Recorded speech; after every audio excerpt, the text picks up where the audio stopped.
ને ખબર જ હશે કે પહેલાં આપણી જે સ્કૂલ હતી એની અંદર હવે જે આપણી આ માધ્યમિક સ્કૂલ થઈ ને એના કારણે એનું જે પહેલાં જે ભણતર હતું, હું અનેક વખત અહીંયા શાળા પ્રવેશોત્સવ કાર્યક્રમમાં આવી ચૂક્યો છું ભૂતાનમાં, એટલે દરેક વખતે મેં ભણવા પર ખૂબ આગ્રહ રાખ્યો હતો. શિક્ષણ લેવું જ જોઈએ. અને મને બરાબર યાદ છે કે પહેલાં ભૂતાલ ગામ કેવું હતું અને અત્યારે બદલાઈ અને ભૂતાલ ગામ કેવું થયું. અને આજે જે અહીંયા વિદ્યાર્થીઓ દેખાય છે એના પરથી નક્કી થાય કે ભણતર આપણું જે ભૂતાલ ગામનું છે એ ખૂબ આગળ વધ્યું છે. અને તમે બધા સરકારી શાળામાં ભણીને અહીંયા આગળ આવ્યા છો એ બદલ આપ સર્વેને ખૂબ ખૂબ અભિનંદન. હું કોઈ ભાષણ આપવા જ્ઞાન આપવા માટે નથી આવી. ખાસ તો ટુ વે કમ્યુનિકેટ કરવું છે, તમારા થોડા વિચારો જાણવા છે. તમારા મનમાં કોઈ પ્રશ્ન હોય, તમે કંઈ પૂછવા માંગતા હો, તો આ સવાલ છે. તમારી કારકિર્દી પરિપ્રેક્ષ્યમાં હોય, શાળાના પરિપ્રેક્ષ્યમાં હોય, સુવિધાના પરિપ્રેક્ષ્યમાં હોય, તમે માન્ય સંસદશ્રી સાથે એક ગોષ્ઠીનો કાર્યક્રમ પણ કર્યો હશે, ત્યારે પણ ટુ વે કમ્યુનિકેશન જ હશે કે બે બાજુથી તમારા પ્રશ્નો અને સામે જવાબો. એટલે અહીંયા બેઠેલા તમારે કોઈની સામે નથી જોવાનું. તમારા મનમાં જે પ્રશ્નો હોય એ તમે નિખાલસ રીતે પૂછી શકો ને એના સુધારા માટે આપણે બધા સાથે મળીને શું કરી શકીએ એના માટે ખાસ તો હું આવી છું. બધા વિષયોમાં ફાવે છે કે ઇંગ્લિશમાં થોડું ઘણું પેલું ચાલે આગળ પાછળ જેવું?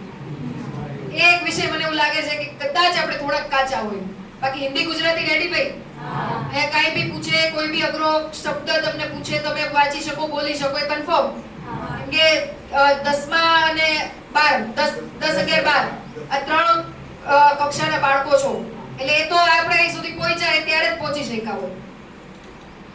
પણ મારું એવું માનવું છે કે ટકાવારી, પર્સન્ટેજ એના કરતા શિક્ષણ તમે સાચું ક્યારે લીધેલું કહેવાય, તમારા માટે શું સારું ખોટું અને આ દેશ માટે તમે શું કરી શકો, આ બેયનો સરવાળો થાય અને એનો જવાબ આપણે પોતે આપી શકીએ. કોઈ ભાષણથી અમે આપીએ, બીજા કોઈ પણ આવે, તમારા ટીચર કે, એના કરતા તમે આ બે સવાલના જવાબ આપી શકો ભાઈ આપણે શું કરવું છે જિંદગીમાં. ત્યારે એ જવાબ તમને જે મળે અંતરાત્માની અંદર બધાને ખબર હોય આપણે પોતે શું કરીએ છીએ, ક્લાસમાં શું કરીએ, કયા વિષયમાં પાછળ, કયા વિષયમાં આગળ, કેટલું આવડે કેટલું ન આવડે એ પોતે બધાને બધી ખબર હોય. પણ સૌથી વધારે આ રાષ્ટ્રને, આ દેશને તમારી જરૂર છે. તમારા માતા પિતાને છે, સમાજને છે, આપણા ગામને છે. ઘણી સારી હસ્તી વિભૂતિ આપણી આ ભૂમિમાંથી બહાર નીકળી આવા જ પ્રકારની શાળામાં અભ્યાસ કરી અને દેશ માટે થઈને એમને ઘણું બધું યોગદાન આપ્યું છે. ત્યારે એમાંથી પ્રેરણા લઈ અને તમે શું કરવા માંગો છો એ નક્કી પહેલા કરવું પડે.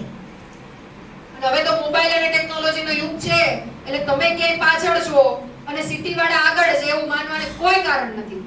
જે તમે શીખો છો એ જ શહેરી વિસ્તારવાળા શીખે છે.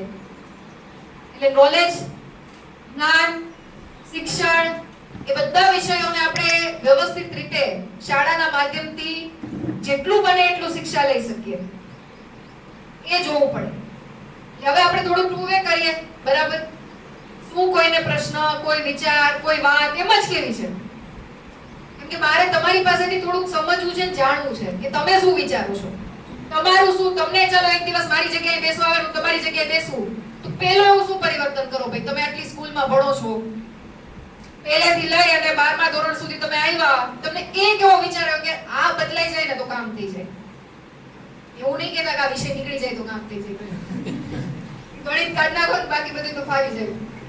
My school is one such future-ready school where I understand each and every concept taught in the class and don't rote learn, where teachers don't just use books and blackboard to teach but use new ways of teaching and learning like audiovisual learning, activity-based learning and group activities which enhances my conceptual understanding. My school also teaches coding, which is an important 21st century skill.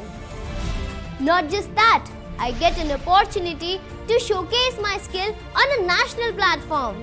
And with all this, I acquire important skills that make me future ready and confident. Would you also like to know where is my future ready school? Visit now and see for yourself.